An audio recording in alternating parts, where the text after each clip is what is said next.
Lucas Vebber is standing by from the Wisconsin Institute for Law and Liberty to talk about something that's frankly alarming, not just because of the actual real life impact that a policy decision that had zero input from the legislature, that had nobody voting on it, has had in Wisconsin, but also the bigger picture of what it means. Lucas, thank you for joining me on the program. Good to have you. Hey, thanks for having me, Vicki. Good afternoon. I saw this posted by Richard Moore at the MacIver Institute, so good for Richard for catching this. I missed it. The story I didn't miss was the Trump administration announcing it was going to rescind the Biden-era rule requiring foster care systems to affirm children's sexual identities. Okay, I saw that story. I assumed it was going to do good things in Wisconsin. And then I read Richard Moore's analysis at MacIver, and I found that that story is irrelevant to Wisconsin because in Wisconsin, we already did what the Biden administration did, and there was no oversight, and there is no way to undo this policy, I guess, unless a lawsuit is brought. But that would go before a Wisconsin Supreme Court that doesn't seem to want to hear these cases. So please walk us through what's going on. Yeah, so we've seen this for a couple of different areas here in Wisconsin now, where state agencies here in Wisconsin are not following the law. We see lawsuits in other states in federal court where the U.S. Supreme Court has struck down similar things in those states. And then Wisconsin agencies just ignore it going forward. So here, what we're talking about is a foster care rule that essentially places requirements to mandate gender identity affirmation on foster parents in Wisconsin. So if you don't agree with that, you simply can't be a foster parent here in Wisconsin.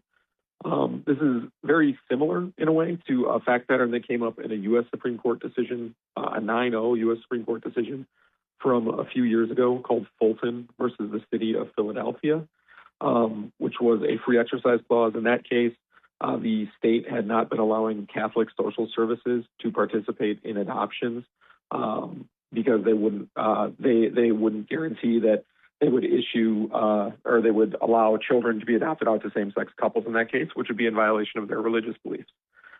So here in Wisconsin, you've got a state agency that is still pushing forward with their state policy here, just basically saying if you want to do this thing with the state, you are going to have to give up your religious beliefs, change what you believe, and the state simply can't do that. Sure, but they did it. And they did it without the legislature, and they did it without a statute in support of the policy. It's like they sat around and said, let's just stop Christian parents from being part of the foster care system in Wisconsin. And by the way, it has resulted in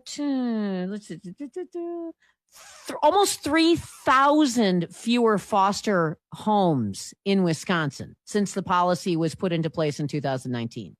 I'm adding it up. It was over which is a significant problem. 3,000 homes, either licensed or non-licensed, have disappeared because of this policy in Wisconsin that, again, has no statutory backing, has no legislative oversight. It's like the DHS just decided to just craft something and put it into place as law, and no one got a say.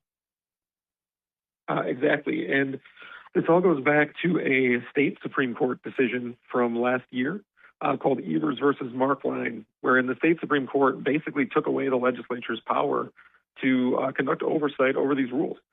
The only way that the state legislature can really overturn anything that these agencies do now is to pass a law, which would have to be signed into law by the governor, who supports the very thing the agency is doing. So that's it's amazing. A significant problem.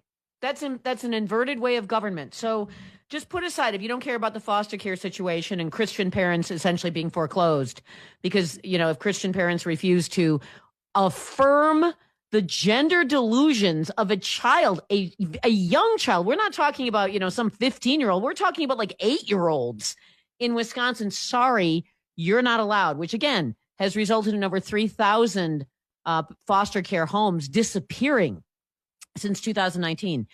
But you're telling me that the way this works now in Wisconsin is an agency not based in any statute, can't point to a statute, just decide something. In this case, they just decided to restrict Christian families from participating in foster care. They jot it down and boom, that has the force of law. The only way to undo that is for the legislature to hold public hearings, draft a bill, craft a real law to undo something that isn't even a law. Exactly. It's the inmates running the asylum, so to speak, right now.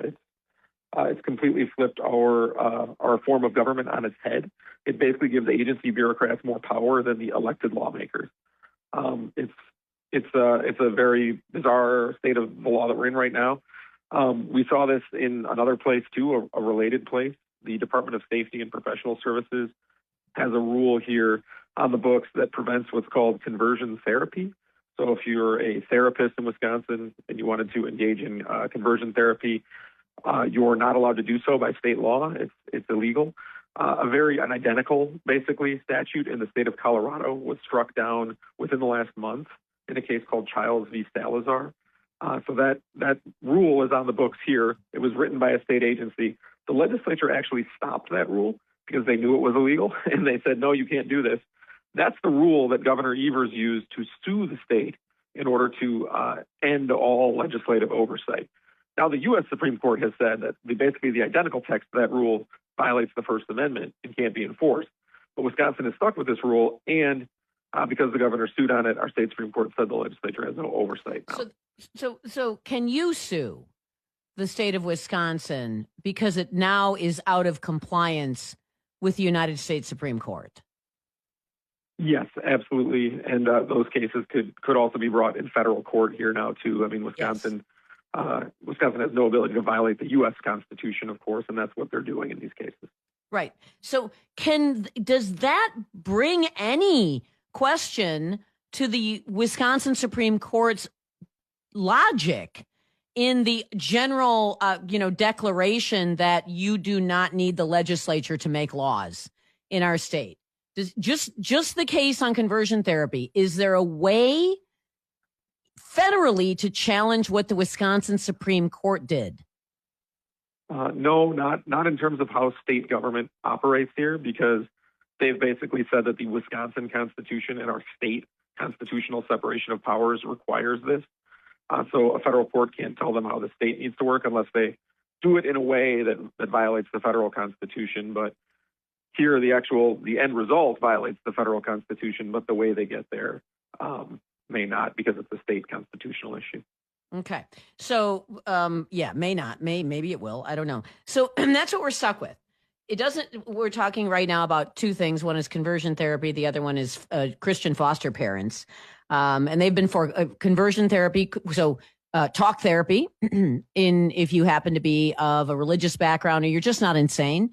And you want to say something besides, oh, yes, Johnny, you definitely are Sally, right? Then you're in trouble in Wisconsin, even though there is a different Supreme Court opinion. Potentially there's a lawsuit there on the foster thing. Probably not. But there's more. There's more on how this logic works.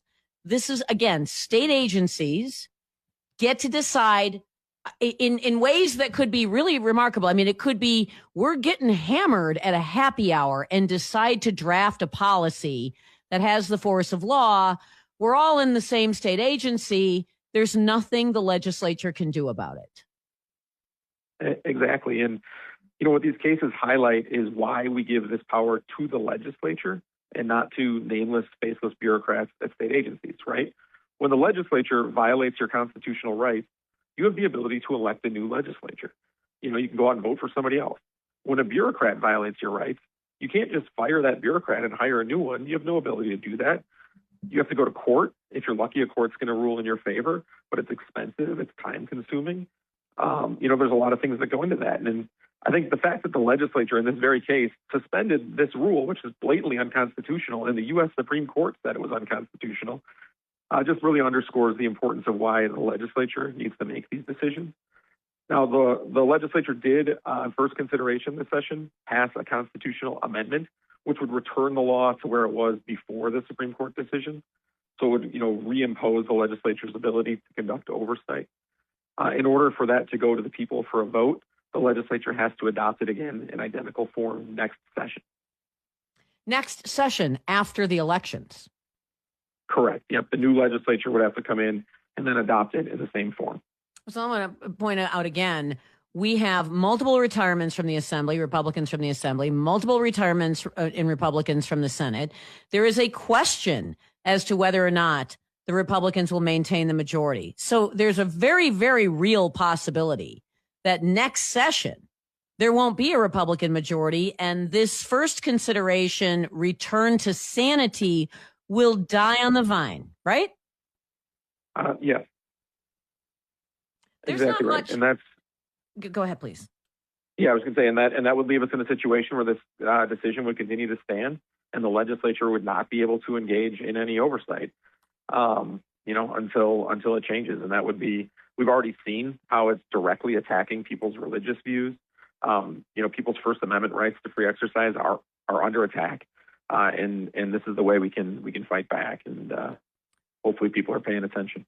I don't know if they're paying attention. This one is one of those cases that people just kind of went right over everybody's head. One last question for you before I run out of time, specifically on the question of a policy that, if not overtly stated, absolutely has the impact of foreclosing Christian families from fostering kids in Wisconsin. That seems to me like a First Amendment question, not a state regulatory question. Is there a chance that one can be challenged in federal court? Yes, I think absolutely. To the extent that it burdens anybody's religious beliefs, it certainly would be susceptible to challenge in federal court. Yeah. So, and just understand, people, there's an unlimited list of things that these bureaucrats can do. We're just talking about a few, and maybe some of them can be challenged in federal court, but certainly not all. Lucas Vebber, thank you very much for joining me today. Thanks for having me on.